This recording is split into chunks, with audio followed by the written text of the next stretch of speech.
আসসালামু আলাইকুম। আমি মারিয়া। নতুন একটি ভিডিওতে আপনাদের সবাইকে স্বাগতম। তো সবাই কেমন আছেন? আশা করছি অনেক বেশি ভালো আছেন। আমরা আল্লাহর রহমতে অনেক বেশি ভালো আছি। তো আজকে আমি হঠাৎই মনে হলো যে একটু চিজ বানাই তো। এর আগে কখনো চিজ বানাইনি আমি। তো এই প্রথম আমার চিজ বানানো। তো আমি চিজ বানানোর জন্য সর্বপ্রথম আমি এক সাইডে দুধ নিয়েছি, দেখতেই পাচ্ছেন। আর অন্য সাইডে আমি একটা বাটি নিয়ে নিয়েছি।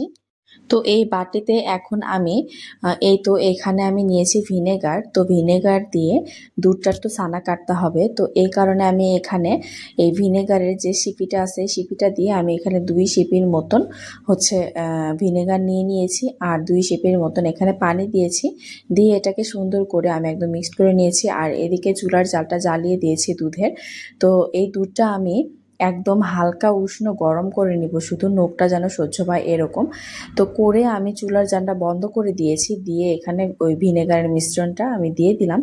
দিয়ে দুধটা একটু নেড়েচেড়ে নিচ্ছি। আর চুলার জাল কিন্তু বন্ধ আছে। তো এখন আমি দুধটাকে এইভাবে রেখে দিব একটু রেস্টে।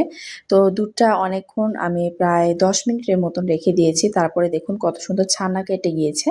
তো আমি এই ছানাটাকে একটা ছাঁকনির সাহায্যে উঠিয়ে নিলাম। তো ছানাটাকে আমি আলাদা করে নিয়েছি।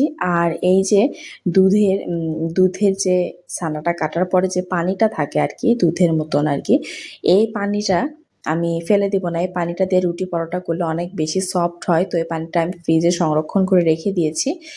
আর এই যে যে ছানাটা আমি কেটে নিয়েছিলাম ওই ছানাটা আমি একটা ফ্রাই প্যানে দিয়ে সুন্দর মতো এটাকে আমি কিন্তু মানে কি বলবো, জাল করে নিয়েছি। একটু পানি বের হবে, পানিটা শুকিয়ে জাল করে নিয়েছি। তারপর একটা কাপে তুলে আমি এটাকে প্রায় 1-1.5 ঘন্টার জন্য ফ্রিজে রেখে এরকম শক্ত মতো করে নিয়েছি। তো আমি যেভাবে আর কি দেখেছি বা শুনেছি আমি সেইভাবে করার চেষ্টা করেছি। তো চিজটা কতটা পারফেক্ট হয়েছে এটা তো আপনাদের দেখাতে হবে। তো এই কারণে আমি বার্গারের যে রুটিটা থাকে ওই রুটিটার মাঝখানে একটু কেটে আমি চিজটা উপর দিয়ে দিয়ে দিচ্ছি। কিন্তু আমি এখনই বুঝতে পেরেছিলাম যে চিজটা পারফেক্ট হয়নি। চিজটা দেখেন কেমন ভেঙে ভেঙে যাচ্ছে। তো তারপর আমি একটু মানে আশায় ছিলাম যে না, হয়েছে হয়তো বা হবে, হয়তো বা এরকম একটা। তো আমি কিন্তু রুটিটাকে ভালো করে একদম সেঁকে নিচ্ছি মানে প্যানে। তো প্যানে বারে বারে এটাকে ঢাকনা দিয়ে ঢেকে দিব এখন। দিয়ে এটাকে উল্টে পাল্টে আমি সুন্দর করে একদম ভেজে নিয়েছি।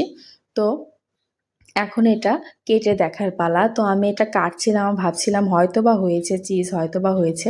কিন্তু দেখুন একদমই হয়নি। এটা যে কি হয়েছে আল্লাহই জানে। তো আমি বানাতে পারিনি চিজটা। আমি এর আগে কখনো বানাইনি। আমি যেভাবে দেখছি আমি চেষ্টা করছি, কিন্তু আমারটা হয়নি। তো আমি কিন্তু সবসময় চেষ্টা করি আপনাদের সত্যটাই দেখানোর জন্য। তো এই চিজটা আমার হয়নি বানানো। তো আমি ভবিষ্যতে অবশ্যই পারফেক্ট চিজ আপনাদেরকে বানিয়ে দেখাবো, এবং আমার রেসিপিটা ফলো করে আপনারাও বাসায় তৈরি করবেন, ইনশাল্লাহ পারফেক্ট হবে। তো আমি ফেল হয়ে গিয়েছি এই চিজটা বানাতে। তো তো কেউ কিছু মনে করবেন না। আসলে যেটা সত্যি, যেটা আমার সাথে ঘটেছে আমি সেটাই আপনাদেরকে দেখিয়েছি। আর বললামই তো, ভবিষ্যতে ইনশাল্লাহ পারফেক্ট রেসিপি আমি নিয়ে আসবো। তো সবাই ভালো থাকবেন। আজকের মতো ভিডিওটি এই পর্যন্তই। আল্লাহ হাফেজ।